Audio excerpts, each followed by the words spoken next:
મિત્રો, એક પ્રશ્ન છે. 62 વર્ષના હીરાલાલ ચોકસી વડોદરાના નિવાસી છે.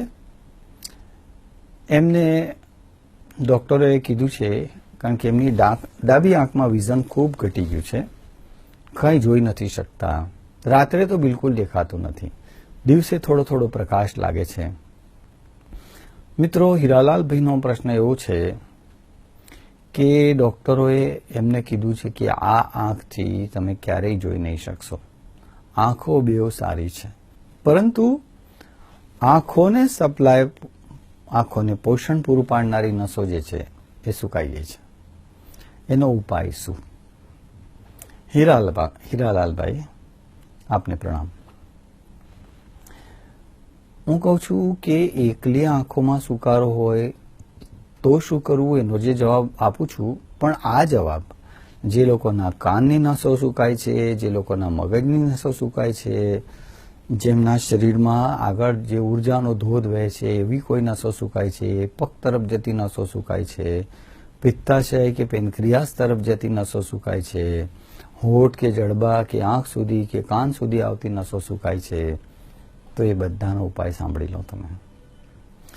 મિત્રો, નાભી આપણા શરીરમાં બહુ ગજબની ચીજ ભગવાને આપી છે. મૃત્યુ પછી પણ 3 કલાક સુધી નાભી જીવંત હોય છે એવું જાણકારોનું કહેવું છે. કારણ એટલું જ છે કે એક સિમ્પલ વસ્તુ આપને જણાવી દઉં કે કોઈ પણ શરીરની અંદર, કોઈ સ્ત્રીના પેટમાં જ્યારે કોઈ ગર્ભ આકાર લે છે, કોઈ શરીર બનવાનો આરંભ થાય છે, તો પરમાત્માના ઉપક્રમ પ્રમાણે એ શરીર બનવાનો આરંભ જે છે એમાં ખાતમુહૂર્ત જે છે નાભીથી થાય છે. આખા શરીરના નિર્માણ યાત્રામાં સૌથી પહેલી નાભી બને છે એવું જાણકારો કહે છે. અને આ નાભી બન્યા પછી નાળ વડે મા સાથે જોડાય છે અને માના શરીરમાંથી એ પોષણ મેળવે છે. એવી અદ્ભુત અને ગજબની રચના પરમાત્માએ કરી છે. એટલે નાભી બન્યા પછી આખા વ્યક્તિના નિર્માણ કાર્યનો આરંભ થાય છે.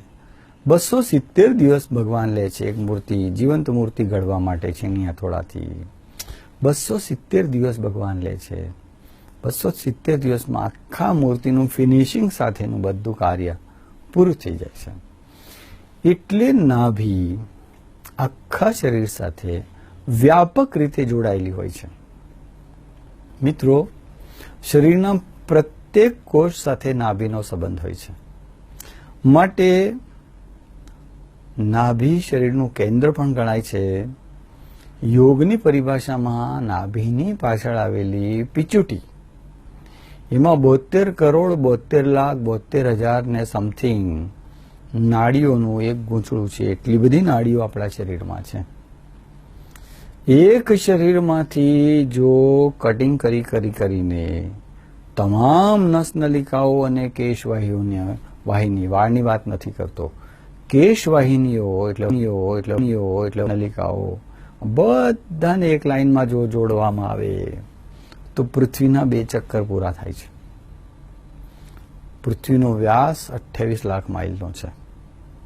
એટલે એટલી લાંબી નાભી, એટલે નાભી સાથે એટલી લાંબી ચેનલ જોડાયેલી હોય છે. મિત્રો, આંખ સુકાય છે ને, નો ટેન્શન. ઘણા લોકોને આંખની અંદર લુબ્રિકેશન એવા કોઈ ચીકણા ટીપા નાખવા પડે છે. દિવસમાં 22, 25 વાર ટીપા નાખવા પડે છે. નો ટેન્શન, રિલેક્સ. એવા સંજોગોમાં એક કામ જરૂર કરજો. રાત્રે સૂતી વખતે નાભી ઉપર 3 ટીપા ગાયનું ઘી અથવા 3 ટીપા કોપરાનું તેલ નાભી પર નાખીને એને 1.5 ઇંચની પરિધિમાં ફેરવી દેજો નાભીની આસપાસ.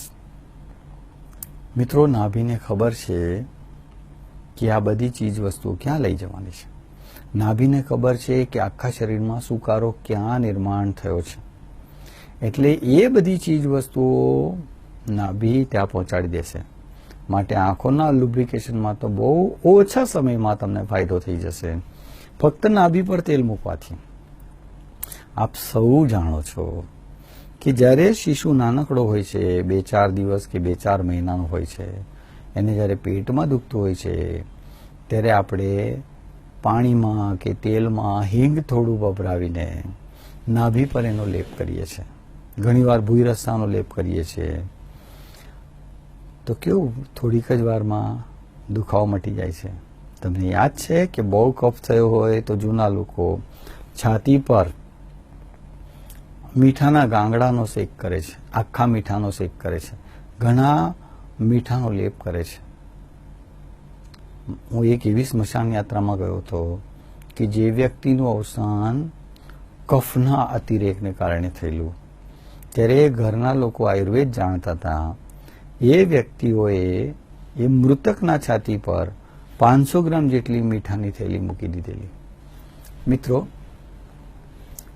જો છાતી પર સોલ્ટ થોડી વાર મૂકી દેવામાં આવે એટલે એનો લેપ કરવામાં આવે તો જાણકારોનું કેવું છે કે કફથી છુટકારો થાય છે. તો એ જ રીતે નાભી પર રાત્રે સૂતી વખતે 3 ટીપા ગાયનું ઘી અથવા કોપરાનું તેલ મૂકવામાં આવે તો એડીના ચીરા મટી જાય છે. નખની આ જે ચામડી છૂટી પડે છે એ મટી જાય છે. પછી હોઠ ફાટવાના બંધ થઈ જાય છે, ચહેરા પર ચમક આવી જાય છે, વાળમાં ચમક આવી જાય છે. તો મિત્રો, આ તો મફતનો ઉપાય છે. કેમ નાભી પર જ કરવું જોઈએ? જે પુરુષ મિત્રો બનિયન પહેરે છે એ લોકોને યાદ છે કે જ્યારે સવારે નાતી ઘડી જ્યારે બનિયન ઉતારે છે ત્યારે નાભી પર તમને જો એક રૂની પૂમડી જોવા મળશે, નાનું પૂમડું જોવા મળશે. નાભીની 3 ઇંચની પરિધિમાં બનિયનના ઘસાયેલા તંતુઓ જે છૂટા પડે છે, નાભી એને કલેક્ટ કરી લે છે, નાભીના કેન્દ્ર પર એને ભેગો કરે છે અને ખાવાનો ટ્રાય કરે છે, ગળવાનો ટ્રાય કરે છે, પરંતુ નાભીના પ્રસ્વેદ ગ્રંથિના છિદ્રો એને એલાઉ નથી કરતા. એટલે પુરુષની નાભી પર તમે જો રૂની પૂમડી જોવા મળશે. સ્ત્રીઓની નાભી પર કે જે સ્ત્રીઓ સાડી પહેરે છે એમની નાભી પર તમને ધૂળની ઢેફી જોવા મળે છે. કંઈ નહીં તો ધૂળ ભેગી કરે છે નાભી. માટે બસ આટલો સિમ્પલ ઉપાય અજમાવો. બહુ ઘૂંટણ દુખતા હોય તો દિવેલ લગાવો 3 ટીપા. બહુ ઠંડક હોય, સુસ્તતા હોય તો સરસિયાનું તેલ મૂકો 3 ટીપા. અને ચહેરા પર રોનક લાવી હોય તો ઘી, ગાયનું ઘી અથવા કોપરાનું તેલ લગાવજો. અને સાંધાઓમાં તમને થોડો આરામ જોઈતો હોય, તૈલી સુકારાવાળી ત્વચા હોય તો તલનું તેલ મૂકજો. પ્રયોગ તો કરી જુઓ, ઘણો ફાયદો થશે. અસ્તુ. આ આખા વિષયનો, આખા એપિસોડનો શ્રેય ભગવાન શિવના ચરણોમાં અર્પિત કરું છું. વંદે માતરમ. ઓમ શાંતિ.